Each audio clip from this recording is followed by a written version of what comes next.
l'actu sur Avignon avec Frédéric Plat. Bonjour, les nuages vont souvent avoir le dessus aujourd'hui encore en Vaucluse et le long du Rhône. Ils laisseront parfois passer des éclaircies avant parfois un coup de tonnerre cet après-midi.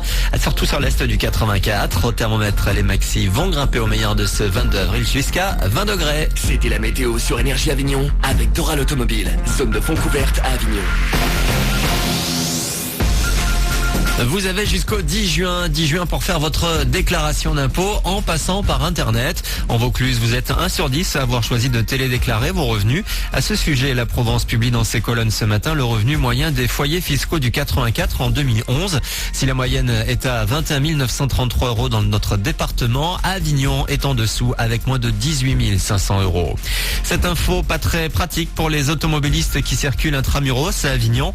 Nouvelle phase de travaux dès ce matin au carrefour de la rue des Teinturiers et de la rue Guillaume-Puy. Une calade doit être posée pour terminer de rendre à cette rue des Teinturiers sa continuité d'origine. Jusqu'au 10 juin, des déviations sont mises en place dès la porte Limbert via la rue du 58e mairie notamment. Les premiers chiffres, 7000 mariages gays célébrés en un an en France, soit 4% du total, tout mariage confondu, un record en Europe. Au palmarès des mairies où les couples homosexuels se disent le plus souvent oui, on a dans les villes de plus de 100 000 habitants Paris en tête devant Marseille avec tout de même 127 unions, puis Nice est 3e, Montpellier 4e. Je vous rappelle qu'en Vaucluse, le premier mariage homo a été célébré en juin dernier entre deux femmes dans la mairie d'extrême droite d'Orange. On parle foot également aujourd'hui avec les demi-finales allées de la Ligue des Champions. Premier match ce soir entre l'Atlético Madrid et Chelsea en Espagne. Coup d'envoi à 20h45. Le choc aura lieu demain entre le Real Madrid et le Bayern Munich. L'été et ses festivals ne sont plus si loin. En juillet, il y aura notamment les Tréteaux de nuit à Apt. Amel Bent et Emmanuel Moir seront notamment sur scène dans la cour de l'école Jean Giono. Avant eux, Pascal Obispo ou M. Pokora sont passés par ce lieu qui accueille un bon millier de spectateurs chaque soir. Gilles Marsala s'occupe de la prod de ce festival.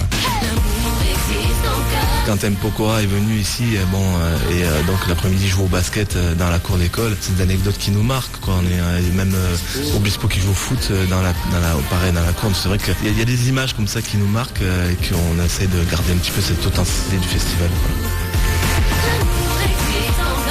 Et c'est aujourd'hui qu'ouvre la billetterie des Tréteaux. Vous avez toutes les infos sur tréteauxdenuit.com. Voilà pour Bonne News, 8h33, bon début de journée.